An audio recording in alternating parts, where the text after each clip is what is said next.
પાટણમાં બાળ તસ્કરી મામલે મોટો ઘટસ્ફોટ. તસ્કરી બાદ બાળક દાટી દીધું. ખોદકામ બાદ મીઠું મળતા પોલીસ ગોતી ચડી. પાટણમાં નકલી ડોક્ટર દ્વારા પરિવારને અનાથ બાળક દત્તક લેવડાવવાની 1.20 લાખની છેતરપિંડી કર્યાનો કિસ્સો સામે આવ્યા બાદ વધુ એક ઘટસ્ફોટ થયો છે. નકલી ડોક્ટર સહિત ત્રણેય આરોપીઓએ પોલીસ સમક્ષ અન્ય એક બાળકને દાદરથી કામલપુર જવાના બ્રિજ નીચે બનાસ નદીમાં દાટી દીધું હોવાની કબૂલાત કરી. જે બાદ હાલ એસઓજીની ટીમ તેમજ એફએસએલની ટીમ આરોપીઓને સાથે લઈ ઘટના સ્થળે પહોંચી અને બાળકને બનાસ નદીમાં શોધવા ખાડા ખોદ્યા. આ બાળકને આરોપી શિલ્પાના ગામ કાપપુર નજીક આવેલા દાદરના બનાસ નદી બ્રિજ નીચે દાટી દેવામાં આવ્યું હતું. પાવડા કોતરીથી કલાકો સુધી સાવધાનીપૂર્વક ખોદકામ કર્યું. બાળકની લાશને બહાર કાઢવાની કામગીરી હાથ ધરવામાં આવી, પરંતુ ખોદકામ બાદ ખાડામાંથી મીઠું મળી આવ્યું છે, પણ બાળકની લાશ નથી મળી. એટલે પોલીસની ટીમ ગોતે ચડી છે. બાળક ક્યાં દાટ્યું તે મામલે અસમંજસ છે. જે બાદ આરોપી સુરેશ ઠાકોર અને શિલ્પા ઠાકોરની સ્થળ પર જ સાચા લોકેશન અંગે પૂછપરછ કરાઈ. ત્યારે સવાલ એ છે કે આરોપી સુરેશ ઠાકોર અને શિલ્પા ઠાકોરે ખોટું લોકેશન કેમ આપ્યું? એવું પણ ચર્ચામાં છે કે બાળકને અહીંથી કાઢીને અન્ય જગ્યાએ દાટી દેવામાં આવ્યું હોઈ શકે. તો સાથે સ્થળ પર કોઈ મેડિકલ બાયોવેસ્ટનો ઢગલો પણ મળ્યો. સરકારી વિડીયોગ્રાફર, એફએસએલની ટીમ, પેનલ ડોક્ટર, મામલતદાર સહિતની ટીમ જ્યાં બાળક દાટવામાં આવ્યું છે ત્યાં પહોંચીને તપાસ કરી. તો પાટણના બાળ તસ્કરી કૌભાંડનો રેલો બનાસકાંઠા બાદ હવે કચ્છ સુધી પહોંચ્યો છે. આરોપી સુરેશ ઠાકોર, શિલ્પા ઠાકોર અને રૂપસંગ ઠાકોરની પૂછપરછમાં વધુ નવા 2 નામ ખુલ્યા છે. કચ્છના આડેસરાના બોગસ ડોક્ટર નરેશ દેસાઈ તથા ધીરેન ઠાકોર પણ આ રેકેટમાં સંડોવાયેલા હોવાનો ખુલાસો થયો છે. નરેશ દેસાઈ આડેસરમાં બોગસ ડોક્ટર તરીકે કામ કરતો હતો. ધીરેન ઠાકોર પણ પહેલા ખાનગી હોસ્પિટલમાં કામ કરતો હતો. હાલ એસઓજી પોલીસે 2 આરોપીની અટક કરી તપાસ શરૂ કરી છે. બોટાદમાં સ્થપાયું ગુંડા રાજ. નામી બિલ્ડરના ઘર પર થયો પથ્થરમારો. જુઓ કઈ રીતે બોટાદમાં ગુંડાઓ બેફામ બની ગયા છે. આને નથી કાયદાનો ભય, આને નથી પોલીસનો ફફડાટ. ખુલ્લેઆમ બિલ્ડરના ઘર પર પથ્થરમારો કરી દહેશત ફેલાવી રહ્યા છે. અસામાજિક તત્વોના આતંકના દ્રશ્યો છે બોટાદના. અહીં દિન પ્રતિદિન અસામાજિક તત્વોનો ત્રાસ વધી રહ્યો છે. બોટાદમાં નામી બિલ્ડરના ઘર પર અસામાજિક તત્વો દ્વારા પથ્થરમારો કરાતા પરિવાર ડરી ગયો હતો. બોટાદ શહેરમાં પાળિયાદ રોડ નજીક રોકડિયા હનુમાનવાડી શેરીમાં રહેતા હિતેશ ગોરેચા કે જેમના ઘર પર મોડી રાત્રે 4 અસામાજિક તત્વોએ હુમલો કરતા આસપાસના વિસ્તારમાં દહેશત ફેલાઈ ગઈ હતી. પથ્થર પર પથ્થર ફેંકતા પરિવાર અડધી રાત્રે જાગી ગયો હતો, ડરી ગયો હતો. ઘરના કાચ તૂટ્યા હતા. આ અંગે બિલ્ડર હિતેશ ગોરેચાનું કહેવું છે કે આ હુમલાખોરો તેમની પાસેથી 10 થી 15 લાખની ખંડણીની માંગણી કરી રહ્યા છે. પોલીસે આ મામલે ફરિયાદ નોંધી ફક્ત એક શખ્સની ધરપકડ કરી હતી. ફરિયાદી દ્વારા અગાઉ પણ જણાવાયું હતું કે હેમુ મકવાણા તેમજ જાવેદ કુરેશી અને અન્ય શખ્સો દ્વારા આ હુમલો કરવામાં આવી રહ્યો છે. જો કે આ પહેલી વખત નથી બન્યું. પહેલા પણ ફરિયાદીના ઘર પર પથ્થરમારો થઈ ચૂક્યો છે. આ ઘટના બાદ પરિવારના સભ્યોમાં ડરનો માહોલ છે. વલસાડના આઈપીએસ કરણરાજ વાઘેલા સહિત 5 સામે સમન્સ કાઢવા હુકમ. સીસીટીવીએ પોલીસ કર્મીઓને મુશ્કેલી વધારી. 4 વર્ષ પૂર્વે વડોદરાના ઠગાઈના એક કેસમાં ભાવનગરના વેપારીનું નિવેદન લેવા ગયેલી વડોદરા પોલીસે વેપારીને ભાવનગરમાં અને ત્યારબાદ વડોદરા લાવી ઢોરમાર માર્યો હતો. આ અંગે તત્કાલીન ડીસીપી કરણરાજ વાઘેલા, પીએસઆઈ સહિત 5 પોલીસ કર્મીઓ સામે કોર્ટમાં પીડિત વેપારીએ ફરિયાદ કરી હતી. વેપારીએ પોતાની દુકાનના સીસીટીવી સહિતના પુરાવા કોર્ટમાં રજૂ કરતા વડોદરા કોર્ટે આઈપીએસ કરણરાજ વાઘેલા સહિત 5 પોલીસ કર્મીઓ સામે સમન્સ કાઢવા હુકમ કર્યો છે. 12 ડિસેમ્બર 2024ના રોજ સમન્સ કાઢવા હુકમ કર્યો. ફોજદારી ગુનો દાખલ કરવા કોર્ટે આદેશ કર્યા છે. 4 વર્ષ પૂર્વે વડોદરા પોલીસ દ્વારા ભાવનગરમાં વેપારીની દુકાનમાં જ માર મારવામાં આવ્યો હતો. તેના સીસીટીવી પણ હાલ સામે આવ્યા છે, જેમાં પોલીસ કર્મીઓ સિવિલ ડ્રેસમાં વેપારીને ઢોર માર મારતા જોવા મળી રહ્યા છે.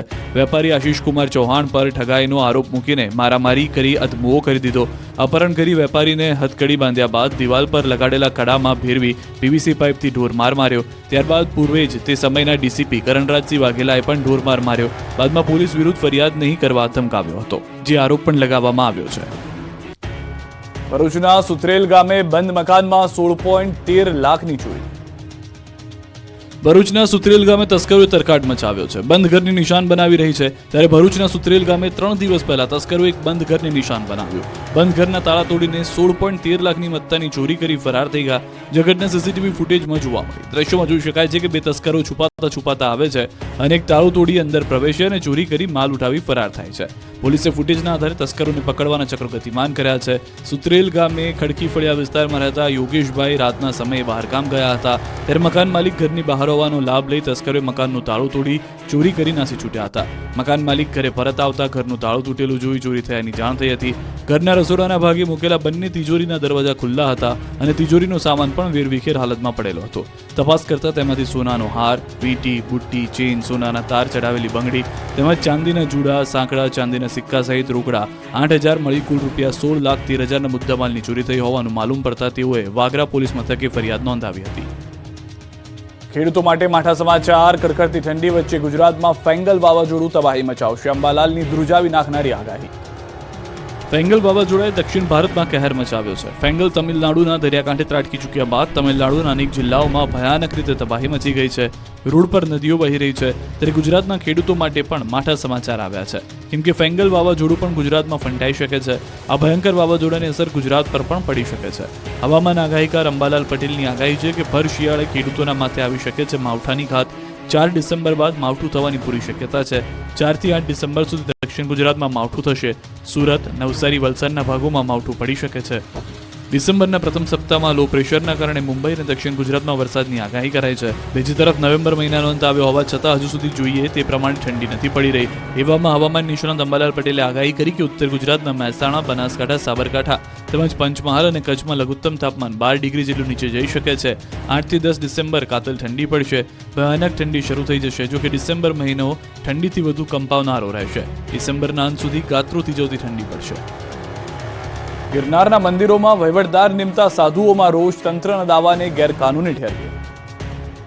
ગિરનારના 3 મંદિરોની ગાદીનો વિવાદ ચરમ સપાટીએ પહોંચી ગયો છે. સાધુ સંતો અંદરોઅંદર ઝઘડતા અંતે મંદિરોના વહીવટ માટે મામલતદારની નિમણૂક કરી દેવામાં આવી છે, જેને લઈને હવે સાધુ સંતોમાં રોષ ફેલાયો છે.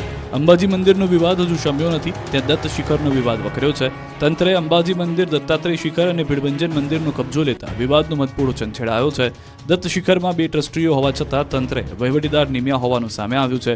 હિમાંશુ ગીરી અને મહેશ ગીરી, તેઓ બંને દત્ત શિખરના ટ્રસ્ટી છે તેવા પુરાવા તેમની પાસે હોવાનો દાવો કરાયો છે. તેઓ ગુરુ ગણપત ગીરીના 44માં શિષ્ય તરીકે વારસદાર હોવાનો દાવો કર્યો. તેમનું કહેવું છે કે તંત્રએ કોઈ પૂછપરછ કર્યા વગર વહીવટદાર નિમી દીધા તંત્રના દાવાને ગેરકાનૂની ઠેરવ્યો. અમદાવાદના રામજી મંદિરમાં ગાદીનો વિવાદ વકર્યો. રાજસ્થાનના સંતને પ્રવેશબંધીના બોર્ડ લાગ્યા. પોલીસ બંદોબસ્ત ગોઠવાયો. અમદાવાદના પાલડીના રામજી મંદિરમાં ગાદીનો વિવાદ સામે આવ્યો છે. મંદિરના ગાદીપતિના નિધન બાદ રાજસ્થાનના એક રામાનંદી સંતે પોતે ગાદીપતિ હોવાનો દાવો કર્યો. અમદાવાદમાં સ્વામી સર્વેશ્વરાચાર્યને માહિતી મળતા તેમણે પોલીસ પ્રોટેક્શન માંગ્યું, જેને જોતા રાજસ્થાનના સંતના રામજી મંદિરમાં પ્રવેશબંધી અંગે બોર્ડ લગાવી દેવાયા અને મંદિર બહાર મોટી સંખ્યામાં પોલીસ બંદોબસ્ત ગોઠવી દેવાયો. પાલડીનું રામાનંદ સંપ્રદાયના આ રામજી મંદિર આશ્રમ અને રામાનંદાચાર્ય પીઠની સ્થાપના 1960માં જગતગુરુ રામાનંદ આચાર્યજી દ્વારા કરવામાં આવી હતી. મંદિરના ગાદીપતિના નિધન બાદ મંદિરના સંતોને માહિતી મળી કે રામજી મંદિર તેમજ ગાદી પર કબજો જમાવવાના ઈરાદે રામાનંદ સંપ્રદાયના જ કેટલાક લોકો રાજસ્થાનથી પાલીથી આવી રહ્યા છે, જેથી આ મામલે પાલડી પોલીસ સ્ટેશન તેમજ અમદાવાદ શહેર પોલીસ કમિશનરને અરજી કરવામાં આવી, જેના અનુસંધાને મંદિરની અંદર અને બહાર પોલીસ બંદોબસ્ત ગોઠવી દેવામાં આવ્યો છે. બનાસકાંઠાના કાંકરેજના થળી જાગીર મઠમાં પણ ગાદીને લઈને વિવાદ. મઠ પોલીસ છાવણીમાં ફેરવાયો. બનાસકાંઠાના કાંકરેજના થળી જાગીર મઠના મહંત જગદીશપુરી દેવલોક પામ્યા બાદ હવે જાગીર મઠના મહંત કોણ તેને લઈને વિવાદ છેડાયો છે. આ વિવાદ એટલો વકર્યો કે છેલ્લા કેટલાય દિવસથી મઠ પોલીસ છાવણીમાં ફેરવાઈ ગયું છે. એક તરફ દેવ દરબારના મહંત બળદેવનાથ બાપુ સહિત થરા જાગીરદાર સ્ટેટ દ્વારા શંકરપુરી મહારાજને ગુરુગાદી સોંપાય, તો બીજી તરફ થળી મઠ નજીક આવેલા ગામના લોકો દ્વારા શંકરપુરી મહારાજનો વિરોધ કરી કાર્તિકપુરી મહારાજને ચાદર ઉડાડતા વિવાદ વકર્યો છે. જોકે મહંતના વિવાદમાં સપડાયેલી આ થળી મઠ ખાતે કાયદો વ્યવસ્થા ન કથળે તેને લઈને હાલ તો આ મઠ પોલીસ છાવણીમાં ફેરવાયો છે. બંને પક્ષોને પોલીસ દ્વારા સમજાવટના પ્રયાસ કરાયા, પરંતુ એક પણ પક્ષ કોઈ વાતે ન સમજતા આખરે બનાસકાંઠા એસપી દ્વારા થળી જાગીર મઠ ખાતે એસઆરપીની ટુકડી ઉતારી જાગીર મઠને પોલીસ છાવણીમાં ફેરવી દેવાયો. જોકે મહંત શંકરપુરીના વિરોધ અને મહંત કાર્તિકપુરીના સમર્થનમાં ઉમટેલા લોકોએ આક્ષેપ કર્યા કે મહંત શંકરપુરીને ખોટી રીતે ગાદીએ બેસાડવામાં આવ્યા છે, તો કેટલાક લોકોએ તો મઠની તિજોરીના તાળા તૂટી ગયા હોવાના પણ આક્ષેપો કરી દીધા. જોકે 22 નવેમ્બરથી શરૂ થયેલા વિવાદનો હજુ સુધી અંત આવ્યો નથી, ત્યારે આખરે હવે મઠમાં મહંત કોણ તેને લઈને બંને પક્ષો હવે કોર્ટના દ્વાર ખખડાવે તેવી સ્થિતિ ઊભી થઈ છે. જેતપુરના ધારાસભ્ય જયેશ રાદડિયા આક્રમક મૂડમાં. જેતપુરના થાણા ગાલોડ ગામે જાહેર મંચ પરથી આપી ચેતવણી. વિરોધીઓને જયેશ રાદડિયાએ લીધા આડ્યા. તાકાતથી સમાજનું નેતૃત્વ કરતા મને આવડ્યું છે. નળિયા ગણવાવાળાઓને મારું કહેવું છે કે સારા કામમાં અવરોધના હાડકા નાખવાનું બંધ કરે. ક્યાંક તેમનો હિસાબ કરવા માટે મેદાનમાં ઉતરવું ન પડે. જો મને હેરાન કરવાના પ્રયત્નો કરાશે તો તાકાતથી તેમનો હિસાબ કરવા માટે મેદાનમાં ઉતરીશ. જ્યારે જયેશ રાદડિયાના નિવેદનનો આ વિડીયો જે છે તે વાયરલ થયો છે.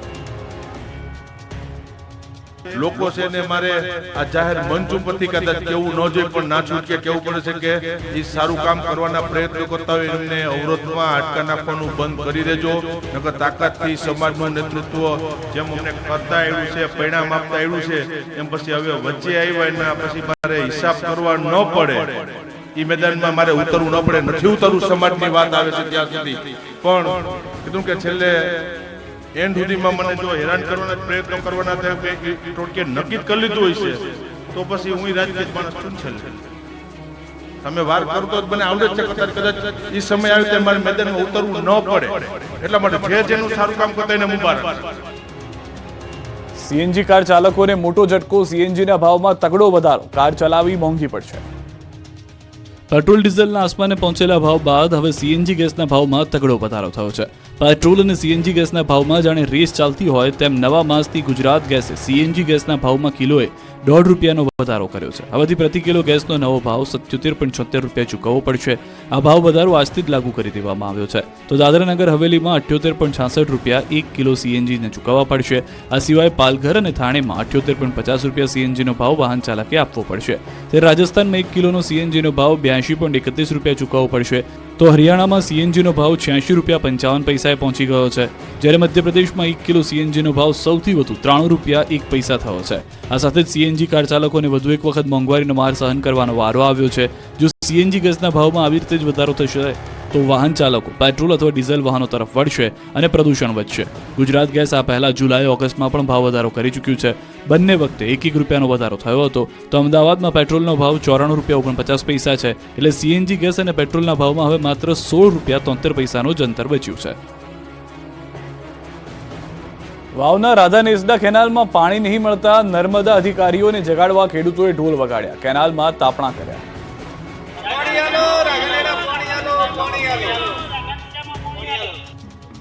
પાણી વગર તરસ્યા વાવના રાધા નેસડાના ખેડૂતોએ ઢોલ વગાડી તંત્રને જગાડવા કર્યો પ્રયાસ. વાવ તાલુકાના છેવાડે રણની કાંધી આવેલા રાધા નેસડા ગામે ખેડૂતોને સિંચાઈ માટે કેનાલનું પાણી 1 માસથી મળતું નથી, જેને લઈ ખેડૂતોમાં રોષ જોવા મળ્યો છે. નર્મદા કેનાલના અધિકારીઓને જગાડવા ખેડૂતોએ ઢોલ વગાડ્યા તેમજ કોરી ધાકોર કેનાલમાં બળતણ કરી રોષ પણ ઠાલવ્યો હતો. વાવની આકોલી બ્રાન્ચમાંથી નીકળતી રાધા નેસડા માયનોર કેનાલમાં 1 માસથી ખેડૂતોને પાણી મળતું નથી. કેનાલ કોરી ધાકોર પડી છે, જેને લઈ ખેતરોમાં પાક સુકાઈ રહ્યો છે. ખેડૂતોએ ખેતરોમાં મોંઘા દાટ બિયારણ ખેડ ખાતર નાખી બેઠા છે, પણ પાણી મળતું નથી. અધિકારીઓને ફોન કરે તો કહે પાણી મળી જશે. એજન્સીવાળા પાણી કાપી નાખે છે, જેથી પાણી મળતું નથી તેવા આક્ષેપો કર્યા હતા. જો આ સમસ્યાનો ઉકેલ નહીં આવે તો ખેડૂતોએ ભૂખ હડતાલ પર ઉતરવાની ચીમકી ઉચ્ચારી હતી. દિલ્હી મુંબઈ કોરિડોર હાઈવેનો 14 ગામના ખેડૂતોએ કર્યો છે વિરોધ. દાહોદથી નીકળતા દિલ્હી મુંબઈ કોરિડોર હાઈવેને લઈને ખેડૂતો વિરોધ કરી રહ્યા છે. દાહોદના 14 ગામના ખેડૂતો વળતરને લઈને મેદાને આવ્યા છે. જાલોદ તાલુકાના સરગ્રસ્ત 14 ગામના ખેડૂતો 17 મૂળભૂત સુવિધાઓને લઈને વિરોધ કરી રહ્યા છે. આ અંગે છેલ્લા 3 વર્ષથી માંગણીઓ કરી રહ્યા છે. આંદોલન અને આવેદનપત્રો આપી રહ્યા છે, છતાં તંત્રના પેટનું પાણી ન હલતા અંતે ફરી 14 ગામના લોકો રોડ પર ઉતર્યા હતા. તંત્ર હવે લેખિતમાં બાંહેધરી નહીં આપે તો 3 ડિસેમ્બરે રોડનું ચાલતું કામ બંધ કરવાની ચીમકી આપી છે. 2 ડિસેમ્બર બાદ માંગણી પૂરી કરવા માટે લેખિત બાંહેધરી નહીં આપે તો લોકો ઉગ્ર આંદોલન કરશે. 3 ડિસેમ્બરે ખેડૂતો પરિવાર સાથે હાઈવે પર ઉતરીને કામ બંધ કરાવશે. ટીઆરપી અગ્નિકાંડના સૂત્રધાર સાગઠિયાને કોર્ટમાં પરિવારને મળવા દીધા, નાસ્તાની મોજ કરાવી. રાજકોટમાં 27 લોકોને ભરખી જનાર ટીઆરપી ગેમ ઝોન અગ્નિકાંડની ઘટનાના સૂત્રધાર એવા મનસુખ સાગઠિયાને કોર્ટમાં બોગસ મિનિટ્સ બુક બનાવવાના કેસમાં હાજર કરાયો. ત્યારે નિયમ મુજબ આરોપીને કોર્ટમાં રજૂ કરવાના હોય, તેની બદલે પોલીસે તેમને પરિવાર સાથે બેસીને કેસ શરૂ થયા પહેલા અને હિયરિંગ બાદ જલસા કરાવ્યાની ચોંકાવનારી ઘટના પ્રકાશમાં આવી છે. મનસુખ સાગઠિયાને ચીફ જ્યુડિશિયલ મેજિસ્ટ્રેટની કોર્ટમાં લાવવામાં આવ્યા હતા. આ દરમિયાન મનસુખ સાગઠિયા પરિવારજનો અગાઉથી જ કોર્ટમાં આવી ગયા હતા. પોલીસે પરિવારજનો સાથે કોર્ટરૂમની બહાર જ સત્સંગ કરાવી દીધો હતો અને ત્યારબાદ બપોરે 1 વાગ્યા સુધીમાં કેસનું હિયરિંગ થઈ જતા અને નવી તારીખ પડી જતા મનસુખ સાગઠિયાને કોર્ટની પરવાનગીથી સીધો જેલમાં લઈ જવાના બદલે કેદ પાર્ટીના કર્મચારીઓએ નવી કોર્ટના પાર્કિંગમાં જ મનસુખ સાગઠિયા અને તેના પરિવારજનોને બેસાડીને ફરવા આવ્યા હોય તેવા જલસા કરવા મોકળું મેદાન પૂરું પાડ્યું. સાગઠિયાએ પરિવારજનો સાથે 1 કલાક કરતાં વધુ સમય પસાર કર્યાની હકીકત પ્રકાશમાં આવી. કોઈ પણ કેસના આરોપીને કોર્ટમાં લવાય ત્યારે કોઈને પણ મળવા દેવાની કે ખાવા પીવાની વસ્તુ આપી શકાતી નથી, તેનું ઉલ્લંઘન કરાતું જોવા મળ્યું છે. અંબાજીમાં વેરો ન ભરતા લોકો સામે તવાઈ 26 મિલકત સીલ મારવામાં આવશે. યાત્રાધામ અંબાજીમાં તંત્ર વેરો ન ભરતા લોકો સામે તવાઈ બોલાવવાનું શરૂ કરી ચૂક્યું છે. અંબાજીમાં અનેક સંસ્થાઓ મિલકતોએ કરોડો રૂપિયાનો વેરો ભર્યો નથી, જેથી ધર્મશાળા, રહેણાંક મકાન અને દુકાનવાળાઓ પાસેથી લાખો રૂપિયાની વેરા વસૂલાત માટે કામગીરી શરૂ કરવામાં આવી છે. તાલુકા વિકાસ અધિકારી સહિત અંબાજી ગ્રામ પંચાયત સ્ટાફ તથા વહીવટદાર એક્શન મોડમાં જોવા મળ્યા હતા અને મોટી વેરા વસૂલાતવાળી મિલકતને સીલ કરવાની કામગીરી શરૂ કરવામાં આવી છે, જેને લઈને વર્ષોથી વેરા નહીં ભરનાર વેરા બાકીદારોમાં ફફડાટ ફેલાયો છે. 26 ઉપરાંત મિલકતોને સીલ મારવામાં આવશે. અંબાજી શહેરમાં 6 કરોડ ઉપરાંતની વેરા વસૂલાત કરવામાં આવશે. જોકે હાલમાં મોટી રકમના બાકીદારો સામે આ આકરા પગલાં ભરવામાં આવતા ડરનો માહોલ ઊભો થયો છે. ડીસા નગરપાલિકાના પ્રમુખને હટાવવા ભાજપના ધારાસભ્ય દબાણ કરતા હોવાનો આક્ષેપ, બ્રહ્મ સમાજે આપી આંદોલનની ચીમકી. ડીસા નગરપાલિકામાં ભાજપનો આંતરિક વિવાદ સપાટી પર આવી ગયો છે. ભાજપના ધારાસભ્ય ડીસા નગરપાલિકાના પ્રમુખ સંગીતાબેન દવેને હટાવવા માંગતા હોવાનો બ્રહ્મ સમાજે આક્ષેપ કર્યો છે, જેને લઈને ડીસાની પંચ પરગણા બ્રહ્મ સમાજની વાડીમાં જિલ્લાના બ્રહ્મ સમાજના આગેવાનો એકઠા થયા હતા. બ્રહ્મ સમાજના આગેવાનોએ આક્ષેપ કર્યો કે ડીસા નગરપાલિકાના મહિલા પ્રમુખ સંગીતાબેન દવેને પ્રમુખ પદ પરથી રાજીનામું આપવા માટે દબાણ કરાઈ રહ્યું છે. ડીસાના ધારાસભ્ય પ્રવીણ માળી પક્ષમાં ખોટી રજૂઆતો કરી સંગીતાબેનને પ્રમુખ પદેથી હટાવવાની કોશિશ કરી રહ્યા હોવાનું જણાવ્યું. મહત્વનું છે કે 14 મહિના પહેલા જ સંગીતાબેન દવેની પ્રમુખ તરીકે વરણી કરાઈ હતી. જોકે સંગીતાબેન દવેને પ્રમુખ બનાવતા ડીસા નગરપાલિકાના ભાજપના સભ્યોએ તેમનો વિરોધ કરીને રાજીનામા આપવાની ચીમકી ઉચ્ચારી હતી. જોકે તે બાદ મામલો થાળે પડ્યો, પરંતુ ત્યારબાદ ધારાસભ્ય પ્રવીણ માળીના જૂથ નગરપાલિકાના પ્રમુખને કામ ન કરવા દેતા હોવાના આક્ષેપ અવારનવાર થતા હતા, જેથી ડીસામાં બ્રહ્મ સમાજના આગેવાનો એકઠા થયા અને ચીમકી ઉચ્ચારી હતી કે જો બ્રહ્મ સમાજની બહેનને ભાજપ નગરપાલિકાના પ્રમુખ પદ પરથી રાજીનામું આપવા દબાણ કરાશે તો તે લોકો ભાજપ સાથે છેડો ફાડી ઉગ્ર આંદોલન કરશે. નવસારીમાં ધાર્મિક વૈમનસ્ય ફેલાવવાના પ્રયાસમાં દંપતીની ધરપકડ, હિન્દુ સંગઠનોએ બોલાવી રામધૂન. નવસારીની ખાનગી શાળાના શિક્ષક અને તેની પત્ની સાથેનો કથિત ધર્માંતરણ પ્રવૃત્તિ સાથેનો વિડીયો વહેતો થયા બાદ હિન્દુ સંગઠનોમાં રોષ ફેલાયો છે. ખ્રિસ્તી સમુદાયના ધાર્મિક કાર્યક્રમોમાં હિન્દુ દેવી દેવતાનું અપમાન પણ થયું હતું. વિડીયો વાયરલ થતા હિન્દુ સંગઠનોમાં રોષ ફાટી નીકળ્યો હતો. જલાલપુર પોલીસ મથકમાં રામધૂન અને હનુમાન ચાલીસાનો પાઠ કરી વિરોધ નોંધાવ્યો. દંપતી સામે ફરિયાદ દાખલ ન થતા કેટલાક હિન્દુ સંગઠનના અગ્રણીઓએ જલાલપુર પોલીસ મથકનો ઘેરાવ કરી જય શ્રી રામના નારા બોલાવી કાર્યવાહી કરવા માંગ કરી, જે બાદ પોલીસને રેલો આવતા સરિતા નાસ્કર અને કમલ નાસ્કર વિરુદ્ધ ફરિયાદ બાદ ધરપકડ થઈ. શાળામાં ધર્માંતરણનો વાયરલ વિડીયો થયા બાદ પોલીસ ફરિયાદ કરવામાં આવી, જેને લઈને પોલીસે ધાર્મિક વૈમનસ્ય ફેલાવવાના પ્રયાસમાં દંપતીની ધરપકડ કરી. સમગ્ર કેસની તપાસ એસઓજીને સોંપવામાં આવી. દંપતીના મોબાઈલ કબજે લઈ એફએસએલમાં મોકલવામાં આવ્યા. નવસારીની 7th ડે સ્કૂલમાં શિક્ષક તરીકે ફરજ બજાવતા કમલ નાસ્કર અને તેમની પત્ની 8 થી 9 માસ પહેલા બારડોલીના બાબલા ગામના પ્રાર્થના સભા કરી હતી અને તે દરમિયાન ઉતારેલો વિડીયો વહેતો થયો હતો. કારમાં black film fancy number plate લગાડી હોય તો કાઢી નાખજો, મોરબીમાં પોલીસની મેગા ડ્રાઈવ. રાજ્યભરમાં પોલીસે નિયમો તોડતા કાર ચાલકો સામે તવાઈ બોલાવી છે. સઘન ચેકિંગ હાથ ધરવામાં આવી રહ્યું છે, ત્યારે મોરબી શહેર પોલીસે મેગા ડ્રાઈવ હાથ ધરી.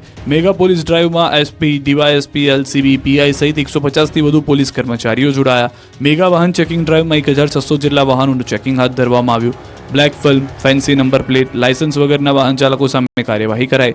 89 વાહનો ડિટેન કરાયા. 250 વાહન ચાલકોને મેમો, 36 વાહન ચાલકો વિરુદ્ધ કેસ, નંબર પ્લેટ વગર, ફેન્સી નંબર પ્લેટ, તૂટેલી નંબર પ્લેટના 80 કેસ, ડ્રિંક એન્ડ ડ્રાઈવનો 1 કેસ કરાયો. કુલ 1,18,000નો દંડ વસૂલાયો. અમદાવાદમાં ફ્લાઇટને બર્ડ હિટનું જોખમને રોકવા એરપોર્ટ પર ખાસ અવાજ કરતું ડિવાઇસ મુકાયું. અમદાવાદના એરપોર્ટ પર હવે બર્ડ હિટની ઘટનાઓ ભૂતકાળ બની જશે. અમદાવાદ એરપોર્ટ પર ફ્લાઇટ અને ટેક ઓફ લેન્ડિંગ દરમિયાન બર્ડ હિટની ઘટનાઓ પર નિયંત્રણ લાવવા માટે અવનવા સાધનો કે ટેકનોલોજીનો ઉપયોગ કરવામાં આવી રહ્યો છે. તેમ છતાં ચોમાસાની સિઝનમાં ફ્લાઇટને વારંવાર બર્ડ હિટ થતું જોવા મળે છે. એરપોર્ટની આસપાસ ટીટોડી, સમડી, કબૂતર, કાંકણાસર જેવી વિવિધ પ્રજાતિના પક્ષીઓ મંડરાતા હોવાથી ટેક ઓફ કરતા અને લેન્ડિંગ કરતા વિમાનોને નુકસાન પહોંચાડે છે, સાથે પેસેન્જરોનો પણ જીવ જોખમમાં મુકાય છે. ત્યારે આવી ઘટનાને રોકવા રનવે પરથી પક્ષીઓને ભગાડવા ફોલો મી જીપ ઉપર ખાસ પ્રકારના અવાજ કરતું ઉપકરણ લગાવ્યું છે, જેમાંથી અવાજ આવતા પક્ષીઓ રનવે પરથી દૂર થઈ જાય છે. રનવેની આસપાસ મૂકવામાં આવેલું સોલારથી ચાલતા ડિવાઇસમાંથી વિવિધ પ્રકારના અવાજો આવે છે, જેનાથી પક્ષીઓ રનવે પર આવતા અટકે છે. ફ્લાઇટના લેન્ડિંગ, ટેક ઓફ પહેલા જ અવાજ કરતા ડિવાઇસ રાખવામાં આવ્યા છે. વ્હીકલ માઉન્ટેડ એકોસ્ટિક ડિવાઇસ અકસ્માતો ઘટાડશે. ગુજરાતમાં સૌપ્રથમ વખત સુરતમાં એન્ટી નાર્કોટિક્સ યુનિટની શરૂઆત. ડ્રગ્સના રવાડે ચડેલા યુવાધનને સારવાર આપી વ્યસનથી દૂર કરાશે. ગુજરાતમાં સૌ પ્રથમ વખત સુરતમાં એન્ટી નાર્કોટિક્સ યુનિટની શરૂઆત કરવામાં આવી. ગૃહ રાજ્યમંત્રી હર્ષ સંઘવીના વરદ હસ્તે યુનિટ 1નું ઉદ્ઘાટન કરવામાં આવ્યું. આ યુનિટ અંતર્ગત પોલીસ ડ્રગ્સના બંધાણીઓને લત છોડાવવા પ્રયત્ન કરાશે. આ સેન્ટરમાં આવનાર ડ્રગ્સ બંધાણીની ઓળખ સંપૂર્ણ રીતે ગુપ્ત રાખવામાં આવશે. પોલીસ તેની સામે કોઈપણ પ્રકારની કાર્યવાહી કરશે નહીં. અત્યાર સુધી પોલીસ ડ્રગ્સ અને એનડીપીએસમાં આરોપીઓને પકડતી હતી અને નશાનો કારોબાર રોકવાનો પ્રયત્ન કરતી હતી, પરંતુ હવે નશાના કારોબારને રોકવાના અભિયાનની સાથે હવે સુરત પોલીસ સમાજ સેવાનું પણ કાર્ય કરશે. સુરત પોલીસ દ્વારા પહેલાથી no drugs in Surat city અભિયાન ચલાવવામાં આવી રહ્યું છે. ત્યારે ગૃહમંત્રી હર્ષ સંઘવીએ ડ્રગ્સના રવાડે ચડેલા યુવાનોને આહવાન કર્યું કે તમારી સામે કોઈ પણ પ્રકારના એક્શન પણ લેવામાં આવશે નહીં, એટલે ડર્યા વગર આ યુનિટનો વધુમાં વધુ લાભ લો. હવે સુરતનો ટેક્સટાઇલ ઉદ્યોગ સંકટમાં છે. કારીગરોની અછતથી મુશ્કેલી. હીરામાં મંદી બાદ હવે ટેક્સટાઇલ ઉદ્યોગ પર પણ સંકટના વાદળો ઘેરાયેલા છે. હાલ સુરતના ટેક્સટાઇલ ઉદ્યોગમાં તેજીનો દોર ચાલી રહ્યો છે, પરંતુ સામે પ્રોડક્શન નથી થઈ રહ્યું. તેનું કારણ છે કારીગરોની અછત. દિવાળીનો તહેવાર તેમજ છઠ પૂજા કરવા માટે કારીગરો તેમના વતન ગયા છે. હજુ પણ મોટા પ્રમાણમાં કારીગરો પરત નથી આવ્યા. તેની સીધી અસર ટેક્સટાઇલ ઉદ્યોગ પર જોવા મળી રહી છે. કારીગરોને બોલાવવા માટે વેપારીઓએ વ્યવસ્થા કરી આપવા છતાં પણ કારીગરો ન આવતા હાલ તેજી વચ્ચે કમાવાના સમયે વેપારીઓને રડવાનો વારો આવ્યો છે. કાપડની માંગ હોવા છતાં પણ પ્રોડક્શન પૂરું કરી શકતા નથી, જેથી વેપારીઓને મોટું નુકસાન થતું જોવા મળી રહ્યું છે. આ ઉદ્યોગમાં મોટા પ્રમાણમાં કારીગરો ઓરિસ્સાના છે. વતન ગયા બાદ તેમના વતનમાં લગ્ન પ્રસંગ ચાલી રહ્યા છે. સંબંધીઓને ત્યાં લગ્ન છે, જેને લઈને કારીગરો પરત આવી નથી રહ્યા. હાલ 60% જેટલો જ ઉદ્યોગ ચાલુ હાલતમાં છે, જેને લઈને કહી શકાય કે 4 લાખ કરોડ કાપડનું ઉત્પાદન છે, તેમાંથી 40%નું કામ થાય છે. ઘણા પ્રોસેસિંગ હાઉસ તો હજુ ચાલુ પણ થયા નથી. ઘરાકી હોવા છતાં ટેક્સટાઇલના વેપારીઓ પહોંચી શકતા નથી. જો હજુ પણ કારીગરો કામ ધંધે નહીં લાગે તો કાપડ માર્કેટમાં પણ મંદી આવતા વાર નહીં લાગે. નવનિર્માણ આંદોલનની 50મી વર્ષગાંઠ નિમિત્તે અખિલ ભારતીય વિદ્યાર્થી પરિષદ છાત્ર શક્તિ યાત્રા યોજશે. નવનિર્માણ આંદોલનની 50મી વર્ષગાંઠ નિમિત્તે અખિલ ભારતીય વિદ્યાર્થી પરિષદ છાત્ર શક્તિ યાત્રા યોજશે. આગામી 20 ડિસેમ્બરે મોરબી, કર્ણાવતી અને સુરતથી યાત્રાનો શુભારંભ થશે. યાત્રા જિલ્લાના કેમ્પસમાં જાહેર સભાઓ યોજશે. 1500 કિલોમીટરની યાત્રામાં વિદ્યાર્થીઓને જાગૃત કરવામાં આવશે. વિદ્યાર્થીઓને નવનિર્માણ આંદોલનના ઇતિહાસથી અવગત કરાવવામાં આવશે. સાથે જ વિદ્યાર્થીઓની સમસ્યા અને પ્રશ્નોને વાચા આપવામાં આવશે. સાથે 6, 7 અને 8 જાન્યુઆરીએ 2025ના રોજ અખિલ ભારતીય વિદ્યાર્થી પરિષદનું અધિવેશન પણ યોજાશે. આ અધિવેશનમાં સમગ્ર ગુજરાતના વિવિધ જિલ્લાઓમાંથી છાત્ર નેતાઓ અને વિદ્યાર્થીઓ મોટી સંખ્યામાં સહભાગી થશે. અધિવેશનમાં સમગ્ર ગુજરાતમાંથી કુલ 1200 જેટલા વિદ્યાર્થી પ્રતિનિધિઓ ઉપસ્થિત રહેશે. આ અધિવેશન છાત્ર શક્તિને ધગધગતી રાખવા અને ભારતીય શિક્ષણને ઉચ્ચતમ કક્ષાએ પહોંચાડવા માટે આ અધિવેશન માઇલસ્ટોન તરીકે પ્રસ્થાપિત થશે. સાથે જ વિદ્યાર્થીઓમાં નવીન ઉર્જા સંચય કરવાનું પણ કાર્ય કરશે. પ્રયાગરાજમાં યોજાનાર કુંભ મેળાની ગુજરાતમાં તૈયારીઓ. આરએસએસ પ્લાસ્ટિકના બદલે સ્ટીલની થાળી આપશે. ઉત્તર પ્રદેશના પ્રયાગરાજમાં યોજાનાર કુંભ મેળાની તૈયારીઓ શરૂ થઈ ગઈ છે. ત્યારે આ કુંભ મેળો હરિત કુંભ મેળામાં બને તે માટે આરએસએસ દ્વારા અનોખું અભિયાન હાથ ધરવામાં આવ્યું. કુંભ મેળામાં આવતા પ્રવાસીઓ ડિસ્પોઝલ વસ્તુઓનો ઉપયોગ ટાળે અને મેળામાં પ્લાસ્ટિક વસ્તુઓ બદલે થાળી અને થેલાનો ઉપયોગ કરી શકે તે માટે એક થેલા એક થાળી નામનું વિશેષ અભિયાન હાથ ધરવામાં આવ્યું. આ અભિયાન અંતર્ગત આરએસએસના સદસ્યો દ્વારા શેરીએ ઘરે ઘરે ફરી એક થાળી એક થેલો ઉઘરાવવામાં આવી રહી છે. આ થાળી અને થેલો પ્રયાગરાજ ખાતે મોકલવામાં આવશે. આ અભિયાન થકી જે પ્રતિદિન 1200 ટન કચરો ખાદ્ય સામગ્રી સહિતનો થાય છે તે ઘટે તે માટે આ વિશેષ પ્રયાસ હાથ ધરવામાં આવ્યો છે. મહત્વનું છે કે 23 જાન્યુઆરીથી 26 જાન્યુઆરી 2025ના આ મેળો યોજાશે, જેમાં અંદાજે 25 કરોડ શ્રદ્ધાળુઓ જોડાઈ શકે છે. ત્યારે આ અભિયાન માટે ગુજરાતના કાર્યકર્તાઓ આજથી કામે લાગી ગયા છે. કુંભ મેળા દરમિયાન ગુજરાતમાંથી